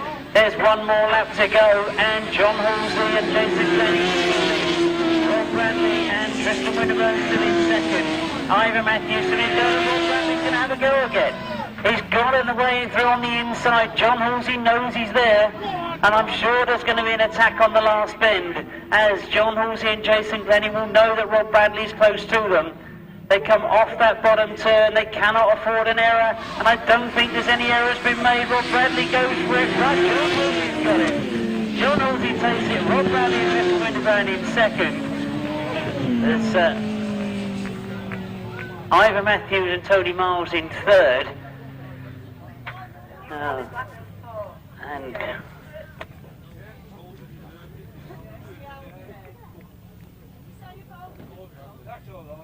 well, I'm sure they're going to come round to receive your applause, because that really was a very, very quick final. You could see the outfits bobbling in the corners, but some very experienced drivers and passengers out there, and indeed a tremendous win for John Halsey and Jason Glenie. Well, we didn't see it in the solos. I was going to say we've seen the twice winners here this year, because the British Masters was held here, and Paul Hurry and John Halsey, Jason Glenie got those titles.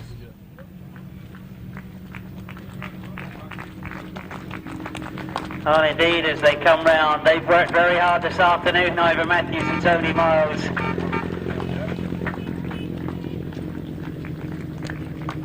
And the rest of them come round. Colin Blackbourne's worked hard, and Paul Whitelum, I'm sure, disappointed that he wasn't driving this afternoon, but he's had some good rides with Colin as passenger. But they did it in the British Masters. They've done it again here at the Poacher. They've got their name on the Poacher record at last. It's John Halsey and Jason Glenie.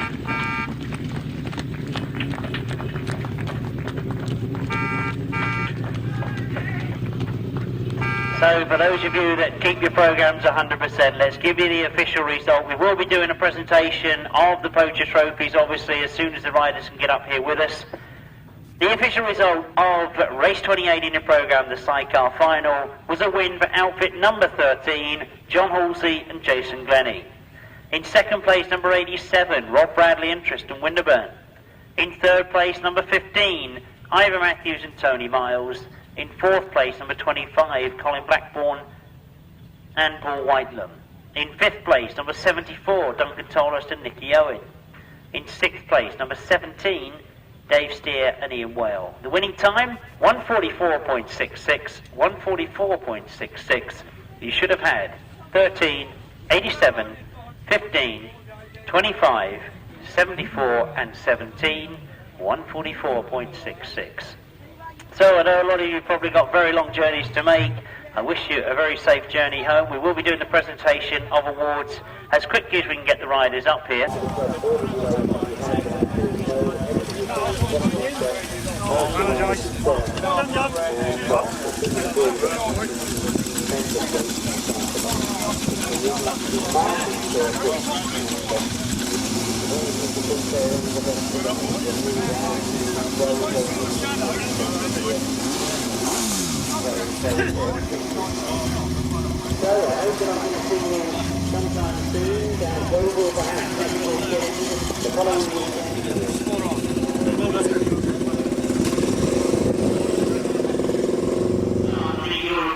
This track, considering what really turn out to be demanding tracks for riders, I think you'll agree with these fantastic racing. Now, the solo competition didn't quite work out as it did, so I think you'll agree that they had done well in getting a very good depth of entry, which meant it became a tough competition, and there was one or two that pulled out a few stops today and rode exceptionally well. First of those that I'm going to call up and finish in third place, I think we'll give a great big round of applause to a terrific effort from Tony Atkin.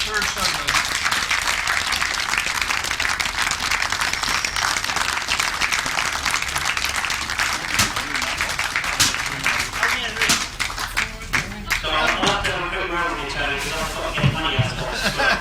Not that you'd be interested in money, but a tough day. I've really thoroughly enjoyed today.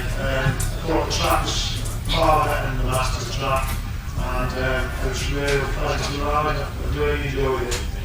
Well, that's good to hear. I think you want to get that sort of tone through the presentation this afternoon, but when you went out there at first, did you think you got here this afternoon? Well, to be honest, I went to the engine, and when I went out for practice, I went from over there to there, and I knew I'd be okay, because there was a lot more wheel, and I thought this is so fast. And I knew I'd have a good chance. Well, congratulations, tremendous riding. Finishing in third place this afternoon, then Tony Atkin.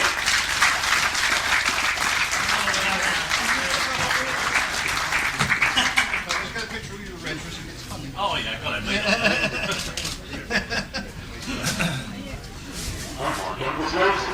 Reg.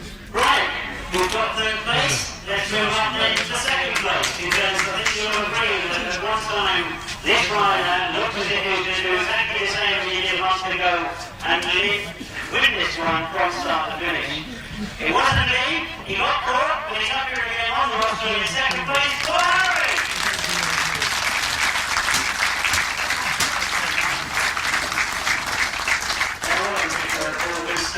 Am I right in thinking you did think for a little while that it might be yours? Yeah, for a while, I just gone up into the shadows and so yeah, I'll relax a little bit. You've got the better of me, like he does everyone. Well, there we go. You know each other both very well, but as far as riding this circuit is concerned, you had that experience with the Masters here. Just got a little note from Tony there, did it? Seemed to be a bit different today. Yeah, it's much better, a lot faster, a lot smoother. A couple of little moves there, but nothing we could deal with. So no, it's an enjoyable day. Very enjoyable day, indeed. Very well done. The second place for Harry.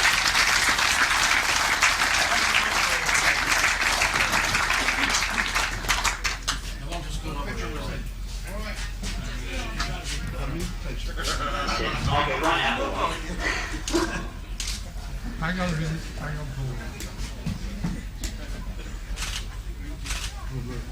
Excellent. Well done indeed. Our second race is there for Harry. So we've got third, we've got second. It means that we've now got to call up the winner of Poacher 2002. And I think I'm going to hear a very big round of applause. He looked chuffed when he went over the line. I think he's very pleased to have got this one. Tremendous ride from a tremendous young rider. Take it now!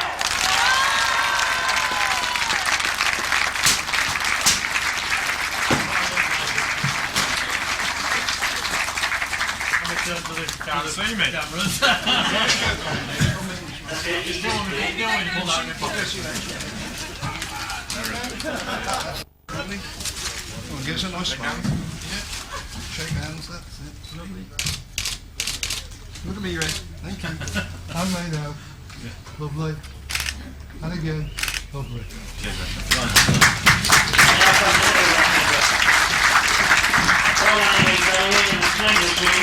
But I've got to ask the obvious question. When you started here today, you've not done that much track racing this year, have you? Did you think this was a possibility? Not particularly, no. It was just, I didn't feel very good in the first couple of practices either, but we swapped bikes and it was going pretty well. We felt pretty good in the heat, wasn't we? Particularly good starts, but it was a track where you had to use your head a little bit over a few little jumps, but as I saw along in the final, it was all or nothing. I went for it, and that time it paid off, and another time it probably wouldn't. It was a chance to go for it. Paul made a tremendous start, and you had to work your way through. But you caught him, you got by him, and indeed, once you got by him, I don't think he was going to catch you. I think he probably made too good a start. He made a start with me in the heats and moved across me, and I had to back throttle off. He made such a good start, I didn't have to back throttle off. And I said, I was set up again, no problems. I might have lost all the power and everything, but I just kept going. Kept going indeed, very well done indeed. For the Poacher Championship this year, let's give a very big round of applause to all three of our competitors in front of us. So let's come to Atkin, second away, and the overall winner, David Howe.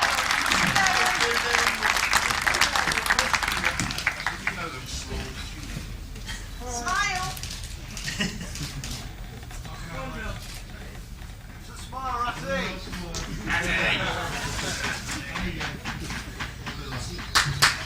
Well, anyway, three very strong competitors, and I think it's really important to So let's move over to the sidecars. Well, no, we can do something else now. Oh, thank you very much. Right, the sidecar competition. Again, a very, very hard-fought competition, I think. Again, we're going to say congratulations to the organisers. They got a very strong field together once again. And we're going to We'll talk about doing it hard way. I mean, they went into the big final, worked their way through, knocked everybody else off so they didn't come through and win it. They ended up in the final, and they finished in third place in the end because it is Ivor Matthews and Tony Miles.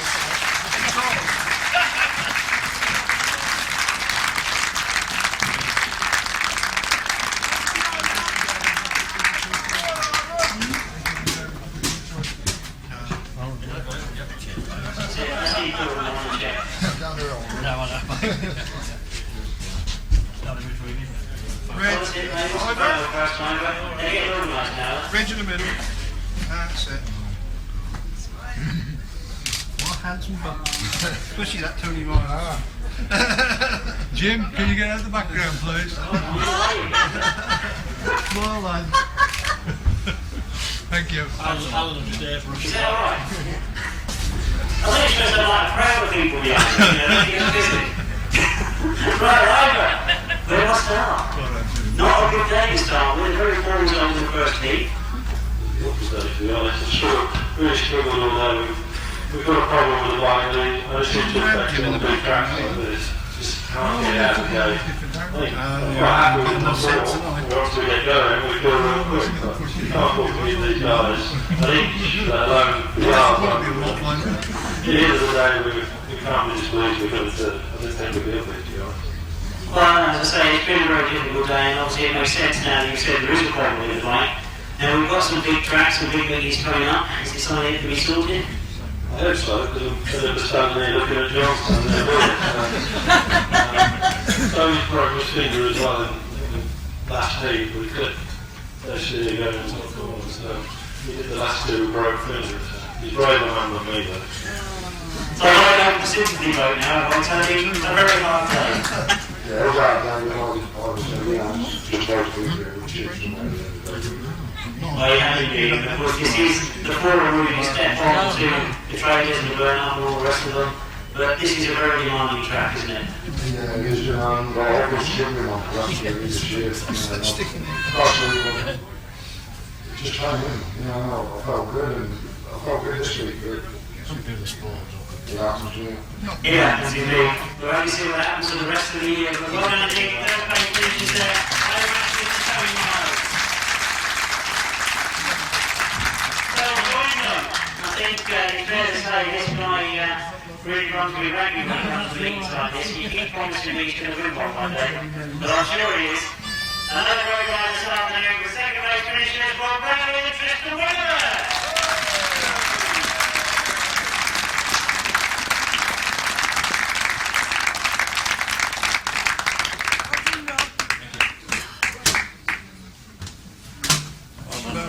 Fanny's in there. Thank you very much.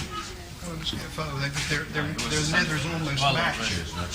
We're getting better, aren't we? They're getting better, yeah, they almost match, don't they? Yeah. Look at me, Red. Two. Yeah, smart. Okay, lad. One to go. Nice one. Thank you. Well, now comes the answer. There's a lot to find in a few words. And one thing I'm going to say to you is, a few weeks ago we had a road for this, and I was interviewing you for the TV. You said you like the uphills and down dales. There ain't any hills here. There's a lot of hills in here. No, I think it's been... I looked at it and thought, oh, big time we're going to struggle. But things just come together and they have a good day. Well, indeed you did. I mean, you started off brilliantly with that race victory. Looked like it was going a bit wobbly a bit later on, but then it will come back again. I think when you get to actually struggle, you can never really tell. According to Joe Cook, you get a bit when it was wet after we watered, but better wet than dusty. Absolutely right. Well, well done indeed for second place. We'll get a quick round of Tristan, but I don't think it's going very much, have we? You love these sort of things, don't you? But, I mean, I've said it earlier there, it's a real tough, demanding track. I mean, passengers will really do love going down to a track like this. Yeah, it's not exactly how it is. Just walk corners and just little bits out here. But Reg, he's gone well this afternoon, hasn't he? Yeah. Work lots of the team, so... Well reserved and very well done indeed. Well done, our second place finish.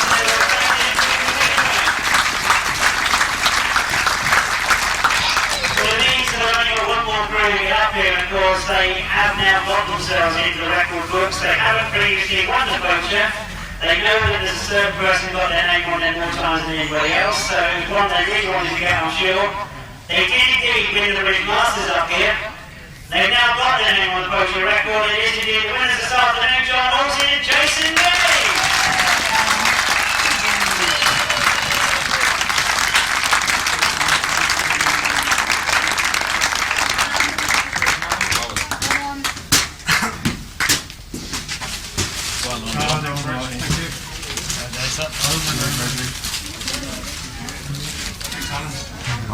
You are on the wrong one here, aren't you? Come on, in there. Turn that really right way. Okay, nice smiles. Thank you. Okay, lads, hang on. Nice smile again. Lovely. And again. That's lovely. Well done.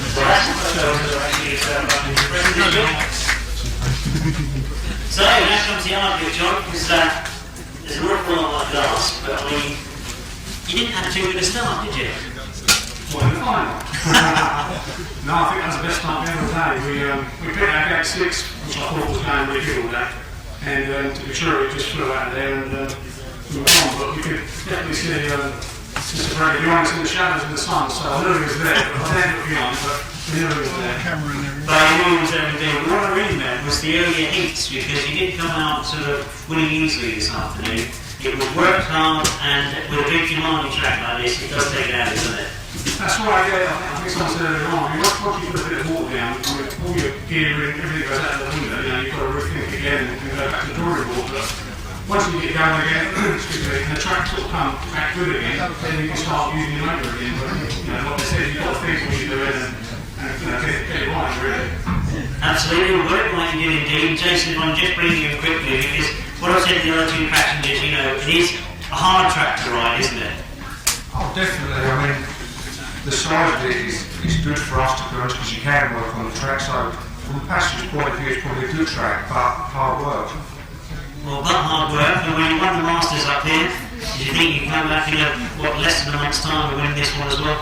Well, no, I mean, I thought to be honest, it was bogey, one of these bogey tracks that we probably never going to win the Poacher, but it's turning out brilliant. Chuck the bricks, I mean, the way the year's gone, better than I do, expected, so chuck the bricks really. Well, chuffed a bit indeed you should be, because a very fine victory this afternoon for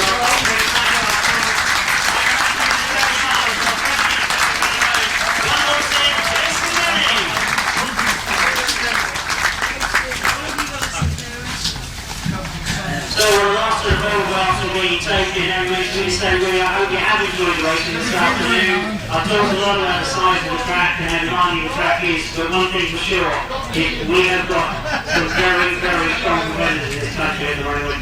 And I know with all the features coming up, it hopefully will be an English name that goes on all those titles. Therefore, really, every race really say, I hope you have a very safe journey home. I hope we'll see you at the track sometime soon. I hope it all goes wrong.